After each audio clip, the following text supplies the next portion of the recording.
Welcome back. Well, I'm here to talk about two very storied guns in Americana. The Model 94 Winchester, and this has been around since 1894. That's the original name. And also the Model 336 Marlin lever action. I'm not even attempt to tell you which one is better, because they've both been around for 130 and 131 years respectively. So that would be an exercise in futility, and be kind of stupid for me to even try to calculate such a thing. I can, however, go over the differences. There are absolute differences that go beyond their general definition of being, lever actions with exposed hammers and things like with a tubular feed magazine.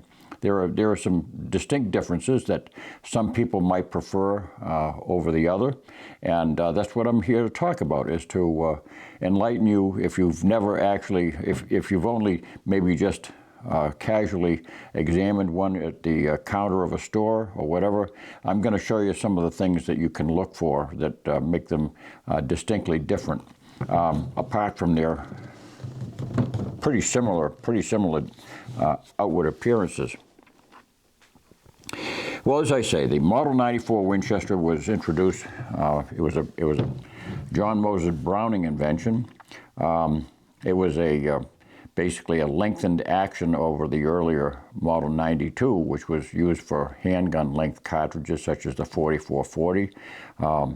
The Model 94 Winchester has got a toggle link underneath right here, and this toggle link drops down to essentially lengthen the swing of that lever. That lever goes up into a engagement point in the bolt, which slides to the rear and swings that bolt all the way to the rear. With the Model 92, it didn't require that toggle linkage because it had enough rearward swing.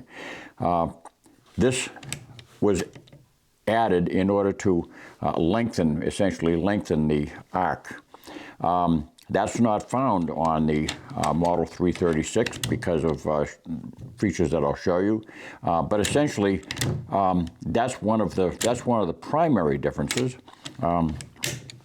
One thing that you can say about the Model 94 is it's essentially not it's not a gun which any good gunsmith would recommend that you monkey with. Don't take it apart. It's a gun which was designed to be assembled at the factory for the last time, except for maybe for some reason that a gunsmith needs to get into it to fix something. This is not a gun which the owner should casually take a screwdriver to, because you're just simply going to mar it up, and it doesn't need that sort of servicing. It's very, very easy to keep these guns clean. They actually operate very, very well in terrible environments. They can be quite dusty and dirty inside, and that's not something I recommend. But they can function pretty much flawlessly, both of them, under such cruel conditions. I'll talk sometime about how to service these, but I just want to talk about the differences between them. So that's one of the primary differences right here, and the reason why that incorporates that toggle is because it has a very slim receiver here. This receiver is quite slim, which makes it nice. This is one feature that I have always prized about the Model 94. Is it just handles. It's like a luggage handle, and it's rated as balance point. And when I say it's balance point, the balance point of a tubular fed gun such as this changes as you add ammunition inside that tube. This will hold 7 rounds in that tube, and so that definitely adds a little bit of additional weight toward the front. Why anybody needs, if you're out deer hunting, I see no reason to put more than maybe a couple of rounds in the tube and one in the chamber. But no, that's always up to you. But you don't need to have these. These are good deer cartridges. The Model 94 has come in a variety of cartridges through the years. Most of them have since long disappeared, and it remains to be the 30-30 Winchester, the 30 WCF Winchester centerfire. This one here happens to be a 32 Winchester Special, which was a very popular cartridge, especially in the Northeast. It had a little bit bigger bore diameter, which was preferred by some for brush, and especially for engaging large, heavy black bear that we have up here. You get a 500-pound bear, you want to have a little bit of lead to throw at them. So, and that's one reason why some people would put 7 rounds in that magazine, and you can actually have an additional one in the chamber. But this is a very, very compact handling gun, and you notice it has, through the years, it's always had, except for the Model 64, which had it had a longer barrel and it had a shorter magazine, and it was classified as a rifle rather than a carbine. That had a pistol grip, but the 94 carbine has always had a straight wrist here, and it's, again, that makes it very, very handy. Now you notice that one of the things that I'm doing right here, it has a 2-stage cycling. This lever drops down where the linkage releases from the frame, and then at that point the bolt is meeting resistance or causing resistance, and especially with the hammer uncocked, that's got to be swung down additionally. So it's got a two-part 1-2. It's got that distinct feature that some people consider that to be a little bit rough, and some people simply like the Marlin for that distinction, because the Marlin doesn't have that, as I'll show you. But as far as the overall size goes, there again is a slight difference. Nothing meaningful, perhaps. The Model 94 Winchester here is measuring 37 and 5/8, approximately a little bit more than 5/8. There's no distinct, almost 37 and 3/4 of an inch, give or take. The Marlin is reading 38 1/4. So that's quite a difference in length of pull. I should say overall length by about 1/2 inch. Not a lot, but that can change the balance. More importantly is the length of pull, which has a lot to do with a person's stature. So with the Marlin 336, I'm getting a solid 13 and 5/8 length of pull, which is a lot longer than the Model 94, which is a smidgen over 13 and 1/16. So as you can see, if you want to have a shorter length of pull, the Nod would go to the Model 94. That can be enough to cause a serious difference in the way a gun is shouldered for some people. If you're a shorter stature person, the Model 94 would be the one that you might prefer for that distinct reason. Now, there's a couple of other similarities. They both have side door feeding, and just pressing one round after another directly into this tubular magazine is as easy as that to feed them. The important thing to remember, of course, manufactured ammunition is already prepared this way. All rounds have to be flat nose or at least blunt tipped to prevent any chain detonation of the primers one after another in the tube, with the exception of rounds such as that Hornady makes, which have a rubberized polymer tip, and they were expressly designed for that purpose, so that you could have a higher ballistic coefficient while at the same time having a protected point. So that's one of the distinctions. They both have a very, very compact design. Again, I would say the Model 94 is probably the more handily grasped especially around the receiver, because there are no protuberances, nothing that is sticking down, and it's a flat bottom. For anybody who's interested in knowing how you distinguish a pre-64 model 94 and a post-64 model 94, I know there's a lot of things that have been written up about it, but it makes me chuckle that the easiest way you can see them as they're standing on the shelf 10 feet away. The easiest way is to simply look right there. If you see a screw right here, if this screw is present, it's a pre-64 model 94. If that screw is absent, it's a post-60. It's one made in 1964 and after. That's the easiest way to tell. That screw retains this cross pin that is the link pin. So that's the easiest way. You don't have to examine the inside of the gun. You don't have to use a magnetometer on the side to find out which parts of steel and which parts of aluminum and all those things. Is there a difference between the post-94, post-64 and the pre-64? Oh, there are. There's huge differences. Winchester was undergoing at the time, in the early '60s and even into the late '50s. There were labor cost differences. Suddenly, you're in the era directly after World War II. Prices were going up, wages were going up, labor costs were going up, and materials costs. Everything was going up, and Winchester was sliding behind Remington and Marlin when it came to production of all their firearms. They had a lot of machine work involved with the Model 70 Winchester, the Model 94 Winchester. These were heavily machined. A lot of detailed machining to produce these guns, and so they had to. Basically, the industry is still doing it to this day. You're getting less in your box of cornflakes than you got a couple of months ago.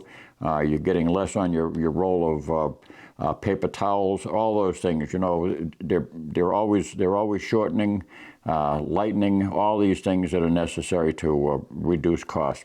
So that's we're getting into areas here which basically Winchester had to accommodate changes in manufacturing in order to stay in the game, in order to stay as a viable firearms manufacturer. So some of those, in order to produce the same gun without going too high in cost, Marlin's gun was at the time running a little bit more money through the years, back in the 60s and 70s, by a couple of dollars, which was significant in those days.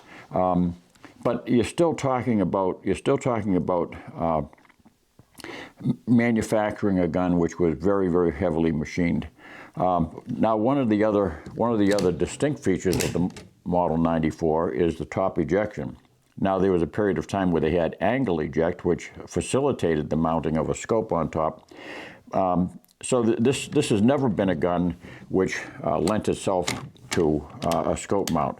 There were various things through the years. There were people who mounted, long eye relief scopes up front on the barrel.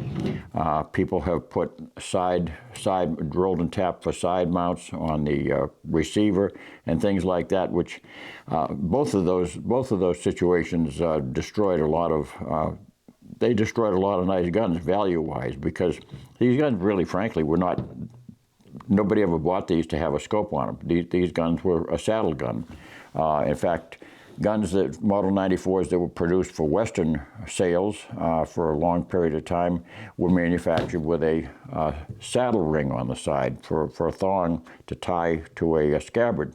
And that was for guns that were made for shipment west of the Mississippi. They were called the Western model, and then they had the Eastern model, which was without that feature. So, and that had to be machined. They had to be manufactured for that ring. So that's what we have with this. The wood has always been walnut on these guns through the years. This one here happens to have a steel butt plate. The Model 94s prior to 1964 had steel butt plates. The ones long ago had curved crescent butt plates and things like that. It's currently being manufactured now by Morocco in Japan. Now, I can't tell you about the detailing about whether that screw persists again. The Moroccos that I've seen are probably, without question, as far as I'm concerned, they're probably the most well-made Model 94s that have ever been produced. I mean, the ones I've seen would have been classified as a presentation grade gun back when this one was being made in 1953. I mean, they're incredible workmanship, very, very fine machining. You know, there's no sloppiness whatsoever. Both of these guns, despite what you see in the pricing now is running upwards of $1,200–1,300. That sort of price range. It doesn't make any difference. They've always through the years been exactly the same price, which has been about the 1 week's wage for the skilled blue collar worker. So in 1958, if you were to buy this gun, it cost a blue collar worker 1 week's wage before taxes. That's just the way it is. And if you buy one of these now, in 2024, it's going to cost a blue collar wage 1 week's wage. I mean, that's before taxes, without eating that week, without feeding the dog, and without paying your light bill. So, you know, they never have been a cheap gun. You know, somebody always had to scratch up some money to purchase this, and it was always considered a blue collar worker's gun back in the day. You know, well, people who had a little bit more means could buy themselves a Model 70 or a Model 700, which was another, you know, $50 or $60 more than one of these cost. That was the name of the game back then. So that's why these were so popular and sold so quickly. You know, a friend of mine sold, I mean, hundreds of these through the years. He sold dozens in the course of one season. It was just an easy selling gun, and that's when he was marking them down for about $84–85 back in the early 70s, and they were flying out the door. He sold 3 or 4 of these to every Model 70 or Model 700. So they were always popular. That cost is still there now. Whether you're paying you know, $85–90 back then, or whether you're paying $1,300–1,400 now, it's the same price. So let's talk about the 336. Again, this was produced starting in 1893. It came out just a year before, and this has had quite a number of different iterations through the years. You know, there's been with or without the pistol grip. There's been various fore-end designs with these rings around it, the bands around it, or sometimes with a cap on the end. They've had, again, just as Winchester did, they've had longer barrel rifles with shorter magazines, all these different things that they've done to make subtle changes. And it was made with different labels too, and with different name tags put on it. So, you know, both companies made them for you know, Sears and Roebucks and Montgomery Ward's, different companies that had their labels on it, and sometimes with slightly different, you know, a little bit less costly manufacturing methods. Instead of walnut, they may have used birchwood, which was stained to be like walnut, and things like less polishing on the receiver and on the barrel. So all these things, the Glenfield models and things like that Marlin made,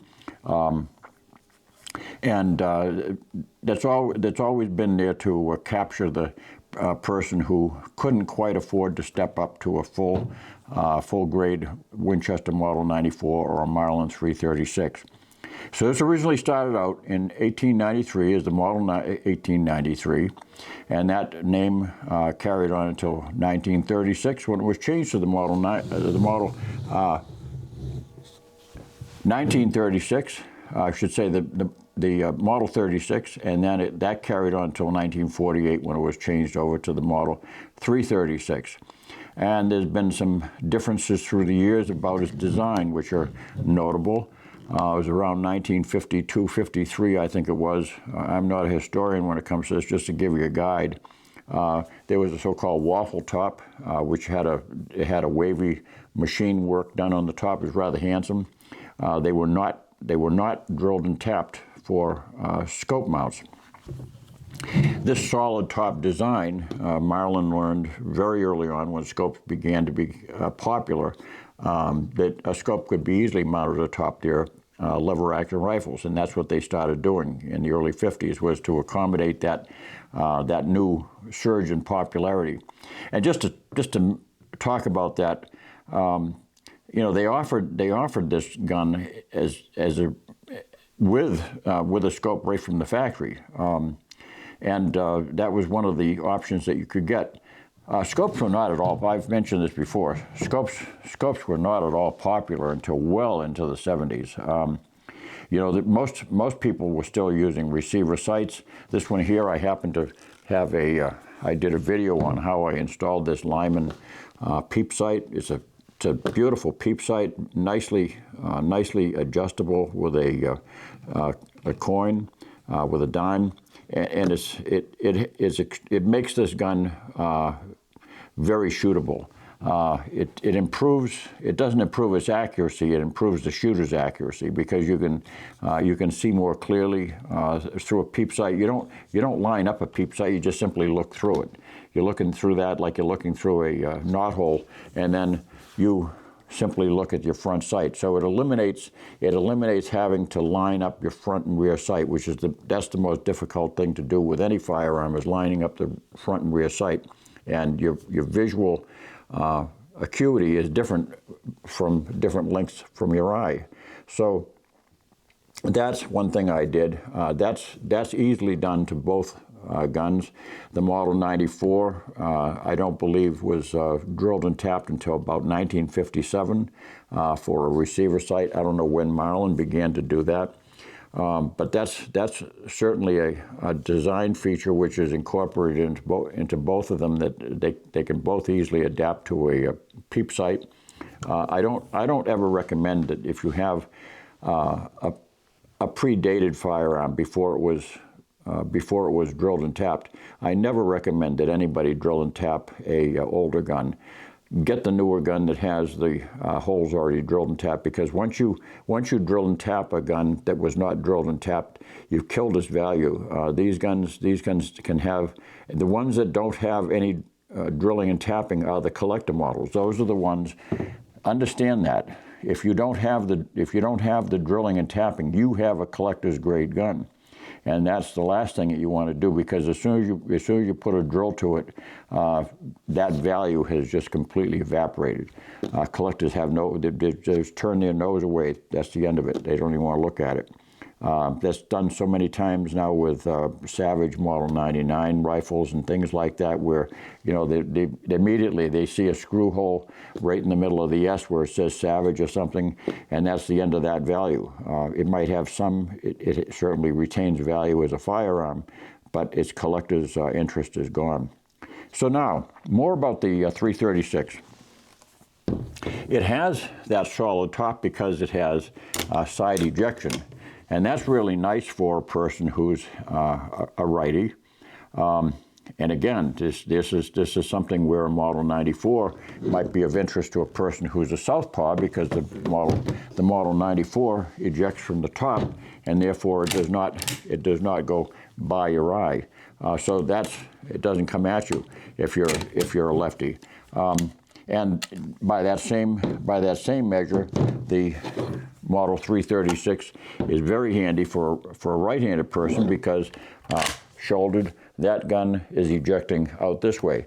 It's not a big problem if you're on this side and you're ejecting past this way, but some people find that very distracting to have that brass shucking by their eye. So that's one of those things that you can examine and take note of if you're a shopper. The other thing is too, as I said, that the Model 94 is not a gun to be taking apart. The Model 336 is a gun that you can take apart very easily.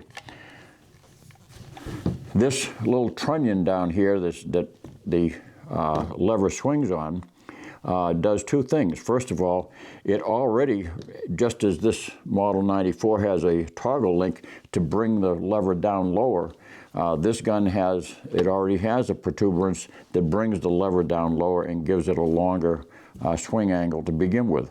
Now the receivers themselves are virtually the same. They're virtually the same size. If you measure, I'll measure one across. Without that protuberance, if I'm measuring it just about where the middle of the receiver is, I got 2 inches here on the, just about 2 inches on the Model 94, and I've got just about exactly the same receiver size on the 336. You can see the actual receiver size is almost identical in terms of its breadth, top to bottom. But again, it has that trunnion that brings that lever down lower so that it doesn't have to have that toggle link to effectively bring this lever down lower in order to get the clearance for that lever to go by at the top and to give it the long travel. So that's a distinctly different feature. That affects the way it handles. This gun is not as easily grasped at that receiver point. You have to grab it a little bit farther forward. That's not a problem for many people, but some people definitely find that the Model 94 is just more handy to grasp because it doesn't force your hand forward. Of course, when you have ammunition in the tube, it brings the balance down anyway. They both have a hammer that cocks with the bolt swing sliding to the rear. But again, now this Model 336 has got a round bolt as opposed to basically a squared bolt. And by simply removing this screw right here in this drop-down section of the receiver, that allows you to remove the lever. The bolt slides out.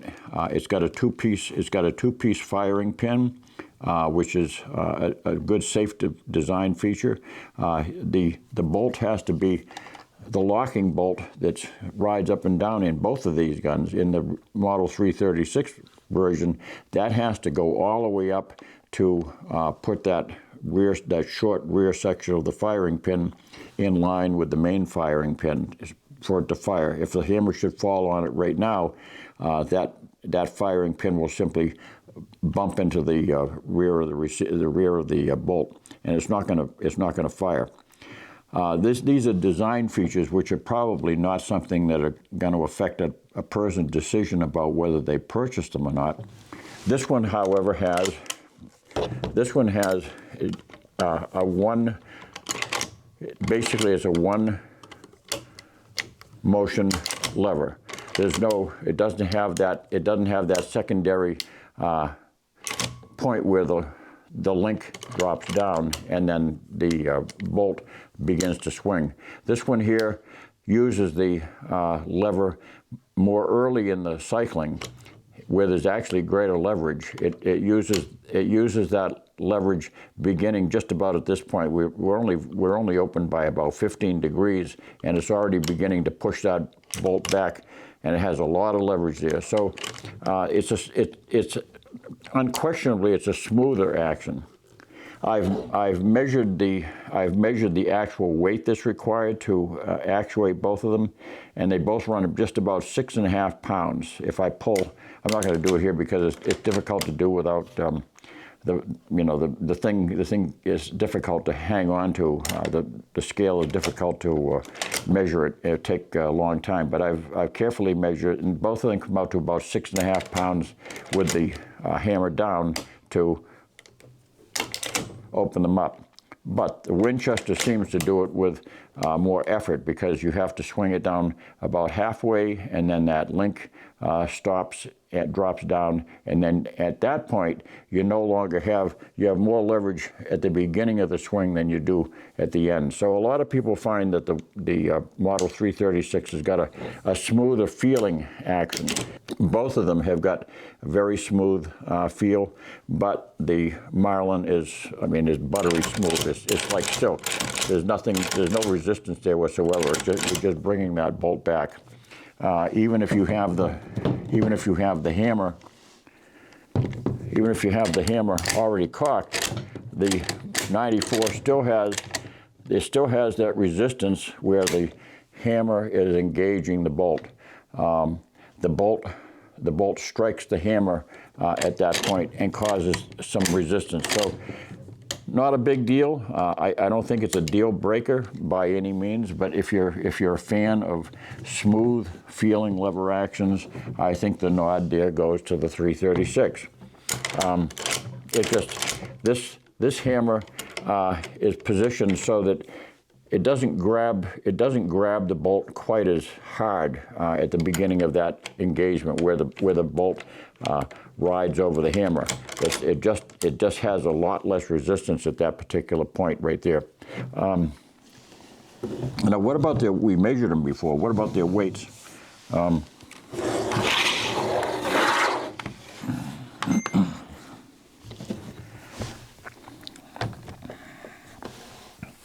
Well, the Model 94 weighs in at 6 pounds, 7.6 ounces, and this is for a 32 Winchester Special. You know, a 30-30 is going to weigh a little bit more perhaps, because the hole in the bore is just simply smaller. I believe the outside of the tube is the same. So the 30-30 version is going to be a little bit, not much, but it's going to be a little bit heavier. And the post 64 models are a little bit lighter, owing to the fact that they have more alloys involved. The Marlin is 6 pounds, 14.1 ounces in this case. But that's also, remember, I've got a receiver sight on it, so that brings up the weight by probably about 2 ounces or so. So you're talking about a weight difference of a little bit of somewhere around 5 or 6 ounces in favor of the Model 94 over the 336. It's a little bit heavier gun, but by that same token, and with the fact that it's got a longer length of pull, this is for the same caliber. This gun, the Model 336, has less felt recoil because it just simply has a little bit more weight, and that a greater length of pull always reduces the amount of felt recoil, the apparent recoil, because it just gives it a little bit more mass in front of you. But apart from that, they're so very well known, and they're cherished by so many people. If you're a lever action fan, you can't go wrong with either one of them. I think that what I'm trying to do here is explain the differences that are notable enough to perhaps be a deal breaker between one and the other for you. Accuracy-wise, they're both great. In my experience, I've had a little bit more accuracy, I would say, from the Marlin. I don't know why that is. It's just one of those things. I believe the barrel might be a little bit heavier. I haven't measured it, but perhaps the barrel might be a little bit heavier.